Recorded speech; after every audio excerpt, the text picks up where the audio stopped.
Everybody makes mistakes. Yeah, but when you're a professional tennis player, you've got to be 1,000 times more careful. Because one wrong move could cost you everything you've ever worked for in your entire life. From bagging the highest fine in tennis history to hitting rock bottom after an expensive divorce. These are 7 mistakes that cost tennis players millions. And first, we have to start with this guy, because being the bad boy of tennis didn't just wreck his tennis career, it almost cost him $1 million. Number 7. Nick Kyrgios. If you know a thing or two about tennis, then you'd agree with me when I say that knowing how to stand out from the crowd is the first step to having a successful tennis career. And when it comes to standing out from the crowd, Nick Kyrgios sure knows his onions. Nick is not your regular tennis player. The 27-year-old Australian has one of the best unconventional techniques that you'll see on the court today. He's got more than a dozen tricks up his sleeve when it comes to confusing his opponents with trick shots. But that's not the only thing that makes him stand out. You see, the Australian has a reputation of being a bit of a bad boy. If you're wondering what it means to be a tennis bad boy, the Australian is the embodiment of the most outrageous anger issues and tantrums tennis has ever seen. Now, don't get me wrong, Nick isn't the only player who's ever thrown a tantrum on the court. I mean, if we're being real, things can get intense real quick on the court when emotions start rising, so it's not difficult to see players lose their cool a few times. But when you start spitting in the direction of fans, yelling at umpires, and even cursing at other players in every single match, then something is definitely wrong somewhere. And in just 10 years since turning pro, the Australian has single-handedly bagged the highest accumulated fines in the history of tennis. I'm talking about $800,000 in fines just for being terrible at keeping his shit together. And looking at his consistency, it wouldn't be surprising if he hits $1 million before the end of the year. Yikes. Now that's a record that no one wants to break. But Nick isn't the only tennis player that has ever made the mistake of making the bad boy thing a lifestyle. This next guy lost his entire fortune just because he couldn't stop getting into trouble with the law. And that guy is number 6, Roscoe Tanner. Back in the 70s, only a few players could go head-to-head in a 5-set trauma-inducing match, and Tanner was one of them. The American was not just blonde and beautiful, he was also one of the most athletic players tennis had ever seen. With a lethal serve that traveled at the speed of light, it's no surprise that Tanner was able to climb as high as number 4 in the rankings.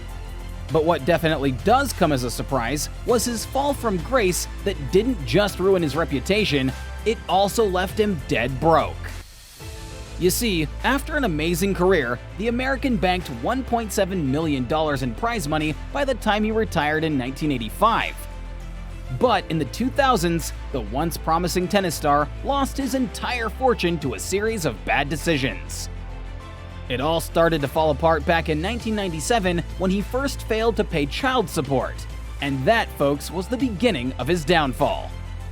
In 2003, he was sentenced to 10 years in probation for bouncing a 28,000-pound check that he used to buy a 32-foot boat, and just 3 years later, sentenced to 2 years in jail for parole violation after a grand theft conviction. As we speak, Roscoe is worth only about $250,000. Now, losing over $1.4 million of hard work has got to be every tennis player's nightmare. But you know what's even more tragic? Losing $10 million due to a silly mistake. Number 5. Maria Sharapova. You see, of all the sports in the world, it is safe to say that tennis has one of the strictest rules you'd ever find. One of those rules is that every player is mandated to get tested to make sure they are free from performance enhancement drugs before each tournament. And back in 2016, the tennis world was left in shock when Sharapova tested positive for meldonium. As a result, she got served with a hefty 15-month suspension. Over a year on the sidelines? That's like a never-ending match point. And those 15 months were probably the longest 15 months of Maria's career. Because she didn't just lose millions of dollars in potential prize money, she also lost her major endorsement deals faster than a double fault. Now, estimating the exact amount she lost is as tricky as a drop shot lob, but we're talking millions of bucks here. Her Nike contract alone was reportedly worth a smashing $10 million a year. Losing that amount in less than 15 months? Ouch. But at least she still got the chance to make up for it before she finally retired in 2020. I wish we could say the same for the next player. Number 4. Goran Ivanisevic. Back in 2001, Goran made history when he became the first and only player to have won a Wimbledon singles title as a wild card. And to think that he was just ranked 125th in the world at the time. Now, most successful athletes are known for how they're always looking for ways to multiply their fortune.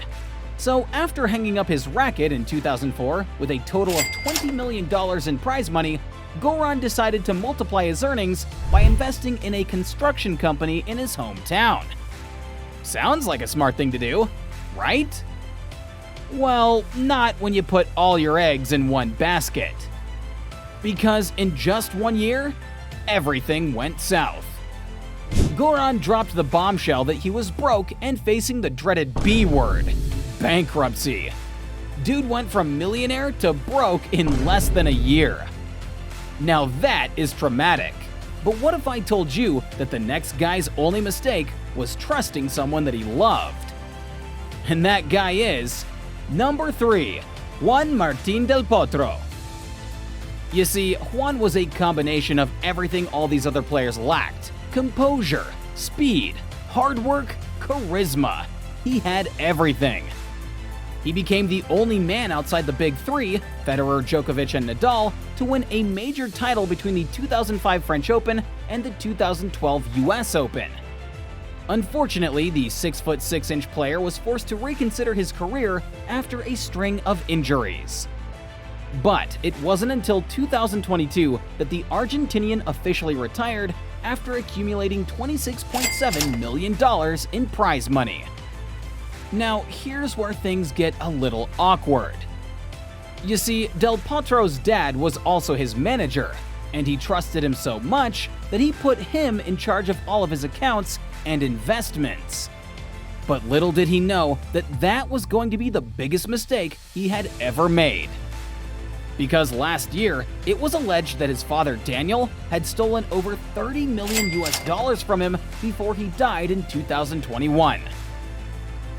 Who would have thought that trusting your parents so much could make you lose your entire life? Definitely not Del Potro, that's for sure. You know who else didn't think his mistake would come back to hurt him?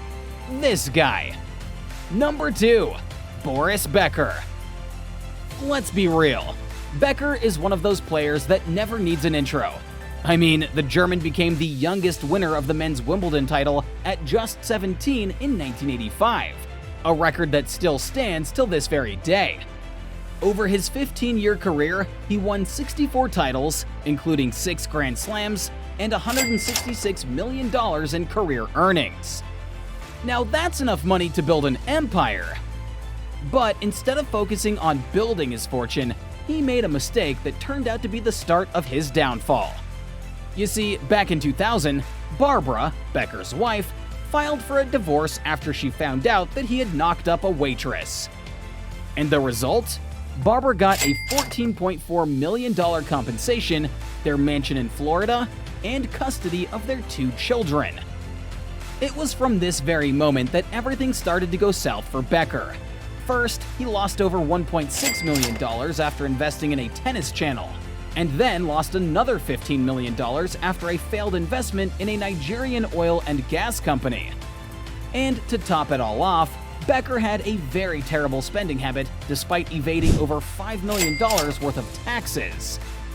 By April of 2022, Becker's bank account got hit with the final blow after a London jury convicted him of 4 separate crimes while acquitting him of 20 other charges. Boris lost pretty much everything. Damn. Now that we're down to number 1, we've got to talk about Arancia Sanchez, and how one mistake didn't just leave her broke, it left her in debt. Number 1, Arancia Sanchez. Just like Del Potro, Arancia's only mistake was trusting the two people she loved the most: her parents. In a career that spanned 20 years, Sanchez was one of the most powerful players in women's tennis. Arancia swung her way to greatness, capturing titles and racking up a fortune until her retirement in 2020. The Spaniard was former world #1 in both singles and doubles, and went on to win 14 Grand Slam titles. 4 in singles, 6 in women's doubles, and 4 in mixed doubles. By the time of her retirement, her career prize money stood at £13.4. But in 2012, Arancia made the startling revelation that she was struggling to pay off debts. As it turned out, her parents had been draining her of her £43 million worth of fortune. That's equivalent to $56 million. Her endorsement deals couldn't even protect her from the financial mess that her parents left her in. But hey, Arancia is a fighter, both on and off the court, so hopefully she'll finally find the strength to rise above the ashes. And there you have it, folks. Not everyone gets to live their dream, and in tennis, even the best players are not safe. Which player's mistake made your jaw drop the hardest? Let us know down in the comments. Don't forget to like, share, and subscribe to learn more interesting things about your favorite tennis players.